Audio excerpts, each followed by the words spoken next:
Artificial teeth कब, क्यों, कैसे और कितने में।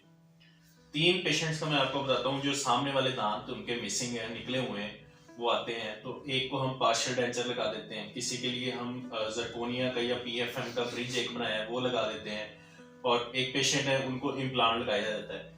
अब ये डेंचर, ब्रिज और इम्प्लांट क्या चीज है?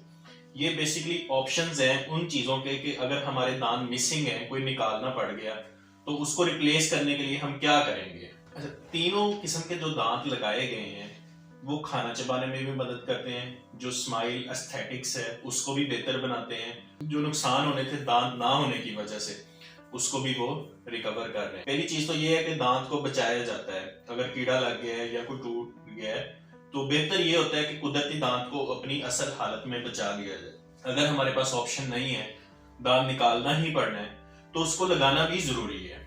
अगर हम नहीं लगाएंगे उसकी वजह से क्या प्रॉब्लम होगा? एक तो ये होगा कि जो साथ वाले दांत हैं वो शिफ्ट होना शुरू हो जाएंगे, यानी जिस स्पेस में से दांत निकला है उसकी तरफ वो मुड़ना शुरू हो जाएंगे। अब अगर वो दांत मुड़ गए हैं उसकी वजह से क्या होगा कि एक तो स्माइल खराब हो जाएगी, दूसरा ये होगा कि जो बाइट है, जिस तरह आप खाना चबाते हैं वो प्रॉपरली चबाया नहीं जाएगा। शुरू शुरू में ये चीज फील नहीं होती, दांत बहुत आहिस्ता आहिस्ता आहिस्ता मूव करते जाते हैं। 2 साल, 5 साल या 10 साल बाद जब वो बिल्कुल ही टर्न हो चुका होता है तो उस वक्त ये होता है कि अब ये दांत भी निकाल दिया जाए, साथ वाला दांत भी निकाल दिया जाए, रिकवरी कुछ नहीं होती फिर उसमें। तो इसलिए जब भी दांत निकलवाएं उसको लगवाएं लाजमी। अब हमारे पास 3 किस्म के ऑप्शन है नए दांत लगाने के लिए।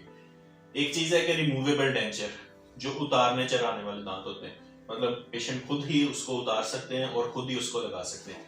इसमें प्लेट होती है और वायर होती है जो उसको अपनी जगह पे रोकने के लिए, स्टेबल करने के लिए इस्तेमाल होती है। यही इसका ड्रॉबैक है कि ये मतलब सामने वाले अगर दांत होंगे तो वो वायर नजर आएगी, अच्छे नहीं लगेंगे। और दूसरा ये है, इसको अडेप्ट होने में यानी कि इसके आदी होने में थोड़ा सा टाइम लगता है।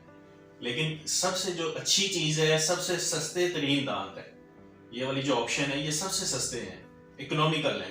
तो बजाय इसके कि दांत लगवाए ही ना जाए या महंगे ऑप्शन जो है उनकी तरफ ना जाए, तो बेहतर ये कि कुदरती दांत जो उतारने चढ़ाने वाले हैं कम से कम वही लगवाए। दूसरा ऑप्शन है हमारे पास ब्रिज, ब्रिज या पुल, जिसको बेसिकली आप एक तस्वर बांधे, ब्रिज होता गया कि साइडों से 2 सपोर्ट ली गई है और दरमियान में नहर के या दरिया के ऊपर एक पुल बना हुआ है, ठीक है। बिल्कुल इसी तरह से अगर हमारा कोई दांत मिसिंग है, निकला हुआ है, तो हम क्या करते हैं कि साइडों से एक दांत आगे से और एक पीछे से उनकी सपोर्ट लेके उनके ऊपर कवरिंग बना के, और जो स्पैन होता है जहां से खाली जगह होती है वहां पे दांत लगा दिया जाता है।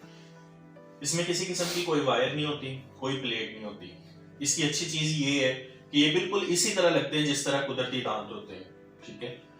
तो लेकिन इसका ड्रॉबैक क्या है कि जो साइडों वाले दांत हैं उनको हमें तराशना पड़ता है, उनको उसके ऊपर कैपिंग करने के लिए, ताकि कैप उस साइज का हो जिस साइज का आपका ओरिजिनल दांत है।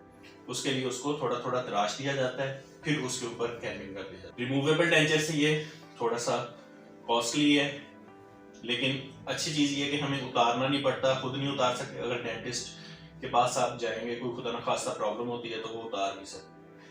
लेकिन सिंपल ब्रशिंग करें, फ्लॉसिंग करें या माउथ वाश आप यूज करें, उसी से ये क्लीन हो जाते हैं। अलहदा से इसके लिए कोई एफर्ट नहीं करनी पड़ती। जो ब्रिज है बेसिकली उसको बनाने के लिए हमारे पास 2 ऑप्शंस होते हैं, या तो वो पीएफएम के जरिए बना देते हैं और या फिर जरकोनिया एक मटेरियल है वो बना देते हैं। ये भी बेसिकली वही इकोनॉमिकल और नॉन कॉस्टली वाली बात आ जाती है।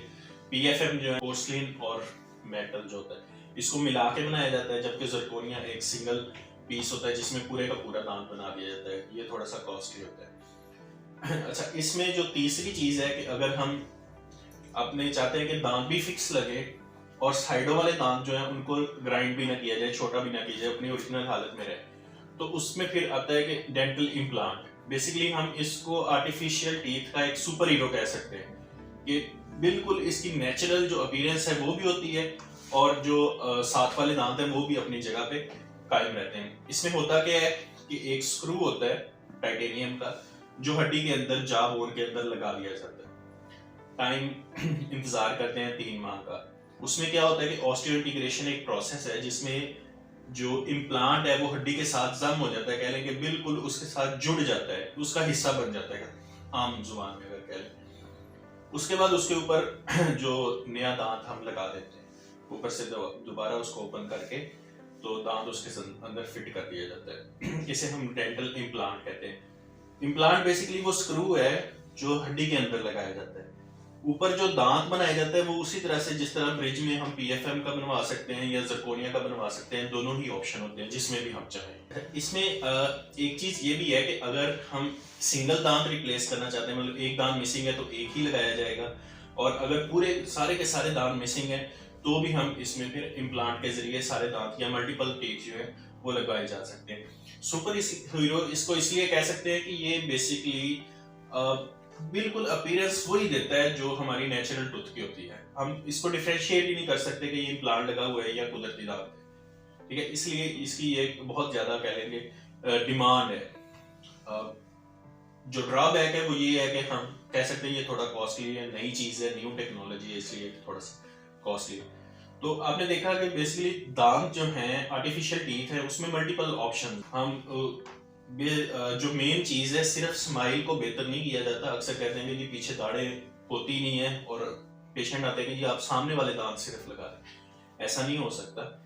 जो नए आर्टिफिशियल दांत लगाए जाते हैं उसका मकसद क्या है, एक तो स्माइल को, एस्थेटिक्स को बेहतर किया जाए और फंक्शन को रिस्टोर किया जाए। फंक्शन को रिस्टोर करने से मतलब है कि दांतों का जो मेन मकसद है खाना चबाना, अगर वो खाना चबाने के काम नहीं आएंगे तो दांत लगाने का भी कोई मकसद नहीं, और प्रॉपर्ली चबा नहीं सकेंगे, खाना जो है वो स्टमक में, मैदे में जाएगा, उसकी वजह से फिर जो दूसरे प्रॉब्लम है मेडिकल के वो भी हो सकते हैं। तो जो भी ऑप्शन आप लेना चाहते हैं अपने डेंटिस्ट के साथ मशवरा करें, आपके लिए कौन से जो ऑप्शन है वो ज्यादा बेहतरीन है, आपकी एज क्या है, उसके बाद डिमांड क्या है, किस तरह की अपीयरेंस दांतों की चाहते हैं, क्या कॉस्ट आप लगा सकते हैं, इन सारी चीजों पे डिपेंड करता है कि आपके लिए कौन सा बेहतरीन ऑप्शन होगा।